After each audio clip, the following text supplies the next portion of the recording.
ಇವತ್ತು ಸಿದ್ದರಾಮಯ್ಯ ಮತ್ತು ಡಿ.ಕೆ. ಶಿವಕುಮಾರ್ ಅವರು ಸಿದ್ದರಾಮಯ್ಯರ ಮನೆಗೆ ಹೋಗಿ ಬ್ರೇಕ್ಫಾಸ್ಟ್ ಸಭೆಗೆ ಪಾಲ್ಗೊಂಡು ತಿಂಡಿ ತಿನ್ಕೊಂಡು ಬಂದರು. ಈ ಬ್ರೇಕ್ಫಾಸ್ಟ್ ಬೆನ್ನಲ್ಲೇ ಸಿಡಿ ಮದ್ದು ಸಿಡಿಸಿದ ಸಿದ್ದರಾಮಯ್ಯ ಅಂಡ್ ಡಿ.ಕೆ. ಶಿವಕುಮಾರ್.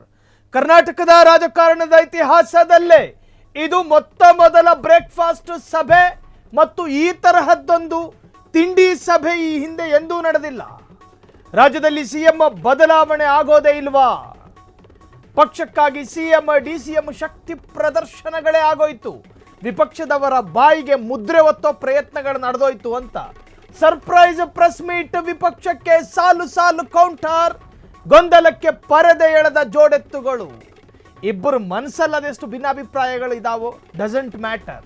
ಟಿಫಿನ್ ಸಭೆಯಲ್ಲಿ ನಡೆದಿದ್ದೇನು? ಹಾಗಾದ್ರೆ ಸಿಎಂ ಬಹಿರಂಗ ಓಪನ್ ಟಾಕ್ ನಲ್ಲಿ ಏನೇನು ಉಲ್ಲೇಖ ಮಾಡಿದ್ರು? ನನ್ನ ಮತ್ತು ಡಿ.ಕೆ. ನಡುವೆ ಬಿಕ್ಕಟ್ಟಿಲ್ಲ, ಓನ್ಲಿ ಒಗ್ಗಟ್ಟು. ನಮ್ಮ ಗುರಿ ಮುಂದಿನ ಚುನಾವಣೆ ಮಾತ್ರ. ಸ್ಥಳೀಯ ಚುನಾವಣೆ, ಸ್ಥಳೀಯ ಸಂಸ್ಥೆಗಳ ಚುನಾವಣೆ, ಅದರಲ್ಲಿ ಗ್ರೇಟರ್ ಬೆಂಗಳೂರು, ಜಿಲ್ಲಾ ಪಂಚಾಯಿತು, 2028ರ ಚುನಾವಣೆ. ಹೈಕಮಾಂಡ್ ಹೇಳಿಕೆಗೆ ನಾವೀಗಲೂ ಬದ್ಧ. We are dual sim. 2 ಸಿಮ್ಮಿನ 1 cell phone, 2 ಜೋಡೆತ್ತುಗಳ 1 ಸರ್ಕಾರ. ಎಲ್ಲ ಗೊಂದಲಕ್ಕೂ ತೆರೆ ಎಳೆದ ಸಿಎಂ.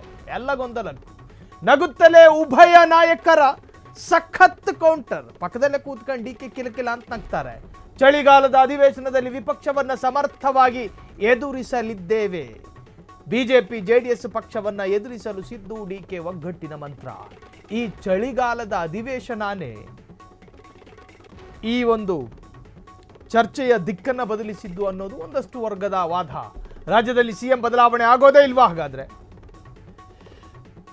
ಜೋಡೆತ್ತುಗಳ ನಡುವೆ ಆಂತರಿಕ ವಲಯದಲ್ಲಿ ಭಿನ್ನಾಭಿಪ್ರಾಯಗಳ ಇದ್ದಿರಬಹುದು. ಮನುಷ್ಯ ಸ್ವಾಭಾವಿಕ, ಹ್ಯೂಮನ್ ಸೈಕಾಲಜಿ.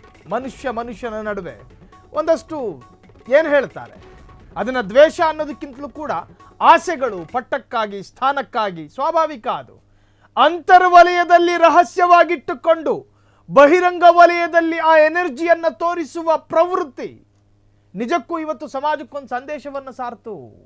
ಇಬ್ಬರು ಒಗ್ಗಟ್ಟಾಗಿ ಮುಖತಃ ಕೂತ್ಕೊಂಡ್ರು, ಕುಶಲೋಪರಿಯನ್ನ ವಿಚಾರಣೆ ಮಾಡಿದ್ರು. ಹೇಗಿದೆಯಾ, ಏನು ತಿಂದೆ, ಜೊತೆಲೆ ತಿಂಡಿ ಮಾಡ್ಕೊಂಡ್ರು. ರಾಜ್ಯ ಹೊತ್ಕೊಂಡು ಉರಿಯುತ್ತಿದೆ. ಕುರುಬ ಸಮುದಾಯ ಬೀದಿಗಿಳಿದು ಪ್ರತಿಭಟನೆ ಮಾಡ್ತಾ ಇದೆ. ಒಕ್ಕಲಿಗ ಸಮುದಾಯ, ಒಕ್ಕಲಿಗ ಸಂಘಟನೆಗಳು ತಮ್ಮ ತಮ್ಮ ಮನೆಯಲ್ಲಿ ಕೂತ್ಕೊಂಡು ಪ್ರಾರ್ಥನೆ ಸಲ್ಲಿಸ್ತಿದ್ದಾರೆ. ಆದರೆ ಸಿದ್ದರಾಮಯ್ಯರ ನಿವಾಸದಲ್ಲಿ ಇವತ್ತು ಇಬ್ಬರು ಕಿಲಕಿಲನೆ ನಕ್ಕು ತುಟಿ ತುದಿಯಲ್ಲಿ ನಗು ಬೀರಿ ಇಡೀ ಸೊಸೈಟಿಗೊಂದು ಸಂದೇಶ ಸಾರಿದ್ರು. ಒಳಗಡೆ ಜ್ವಾಲಾಮುಖಿ ಕ್ವಾತ ಕ್ವಾತ ಒತ್ಕೊಂಡು ಉರಿತಿದೆ. ಇಬ್ಬರ ಮುಖದಲ್ಲೂ ನಗು ಇತ್ತು. ನಾವು ಪಕ್ಷಕ್ಕಾಗಿ ದುಡಿದವರು, ನಾನು ಅನ್ನೋದಕ್ಕಿಂತಲೂ ಸಿದ್ದರಾಮ ನಾವು ಎಂದಿದ್ದೇ ಹೆಚ್ಚಲ್ಲಿ. ಪಕ್ಕದಲ್ಲೇ ಕೂತ್ಕೊಂಡಿದ್ದ ಡಿ.ಕೆ. ಶಿವಕುಮಾರ್ ಮುಖಕ್ಕೆ ಕೈ ಹಿಡ್ಕೊಂಡು ಕೂತಿದ್ರು. ಏನಂತಾರೋ ಅಂತ. ನಾವು ಅನ್ನೋ ಪದಗಳೇ ಉಲ್ಲೇಖ ಇತ್ತು ಸಿದ್ದರಾಮಯ್ಯರ ಹೇಳಿಕೆಯಲ್ಲಿ. ನಾವು ಪಕ್ಷಕ್ಕಾಗಿರುವವರು, ನಮ್ಮಲ್ಲಿ ಬಿಕ್ಕಟ್ಟಿಲ್ಲ, ನಮ್ಮಲ್ಲಿ ಭಿನ್ನಾಭಿಪ್ರಾಯಗಳಿಲ್ಲ, ನಮ್ಮಲ್ಲಿ ಆಭಾಸಗಳ ವಿರೋಧಾಭಾಸಗಳಿಲ್ಲ, ನಮ್ಮಲ್ಲಿ ವೈರುಧ್ಯಗಳಿಲ್ಲ, ನಮ್ಮಲ್ಲಿ ಕ್ರೋಧ ಇಲ್ಲ, ನಮ್ಮಲ್ಲಿ ಯಾವ ಸಿಟ್ಟಿಲ್ಲ ಅಂತ, ನಮ್ಮಲ್ಲಿ ಪೊಲಿಟಿಕಲ್ ಗ್ರಡ್ಜ್ ಇಲ್ಲ. ಸಿಎಂ ಸ್ಥಾನದ ಬಗ್ಗೆ ಯಾವ ಚರ್ಚೆಗಳು ನಮ್ಮ ಟಿಫಿನ್ ಸಭೆಯಲ್ಲಿ ನಡೆದಿಲ್ಲ.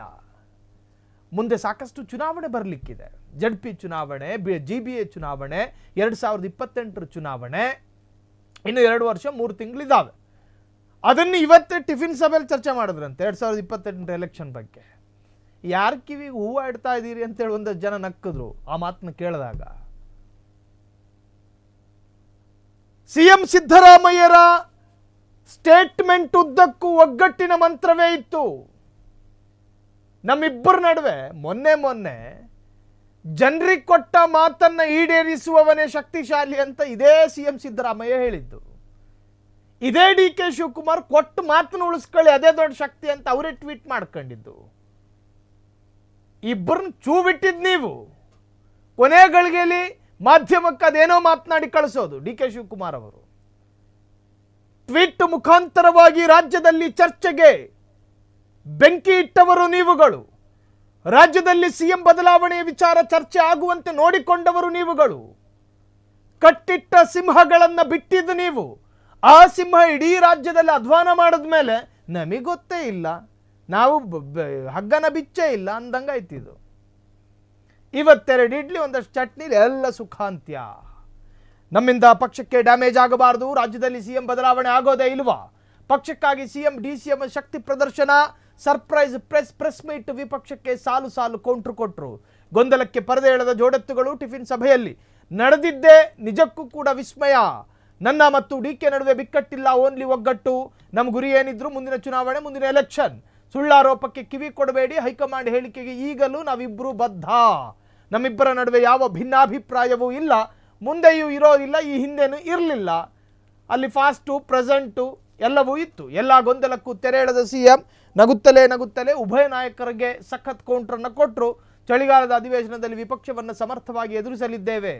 ಇನ್ನೇನು ಒಂದಷ್ಟು ದಿವಸಗಳಿದೆ. ಬಿಜೆಪಿ ಜೆಡಿಎಸ್ ಪಕ್ಷವನ್ನು ಎದುರಿಸಲು ಸಿದ್ದು ಡಿಕೆ ಒಗ್ಗಟ್ಟಿನ ಮಂತ್ರ. ಇದು ಬಿಜೆಪಿಗರಿಗೂ ಕೂಡ ಪಾಠ ಆಗಬೇಕು. BY ವಿಜಯೇಂದ್ರ, ಬಸನಗೌಡ ಪಾಟೀಲ್, ಯತ್ನಾಳು ಕತ್ತಿ ಮಸಿತಾರೆ. ಆದರೆ ಕಾಂಗ್ರೆಸ್ನಲ್ಲಿ ಅಂತರ್ವಲಯದಲ್ಲಿ ಏನು ಬೇಕಾದರೂ ಇರಲಿ, ಇಂಟರ್ನಲ್ ಹಾರ್ಟ್ನಲ್ಲಿ, ಆದರೆ ಹೊರಗಡೆ ತೋರಿಸೋದು ಅವರ ಒಗ್ಗಟ್ಟು. ಇದು ವಿಪಕ್ಷದವರಿಗೂ ಕೂಡ ಒಂದು ಲೆಸನ್ ಆಗಿ ಮಾರ್ಪಡಲಿದೆ. ಕ್ಷಣ ಕ್ಷಣದ ಸುದ್ದಿಗಳಿಗಾಗಿ ಫ್ರೀಡಂ ಟಿವಿ ಸಬ್ಸ್ಕ್ರೈಬ್ ಮಾಡಿ, ಲೈಕ್ ಮಾಡಿ ಹಾಗೂ ಫಾಲೋ ಮಾಡಿ. ಹೊಸ ಸುದ್ದಿಗಳ ನೋಟಿಫಿಕೇಶನ್ಗಾಗಿ ಬೆಲ್ ಐಕಾನ್ ಮೇಲೆ ಕ್ಲಿಕ್ ಮಾಡಿ.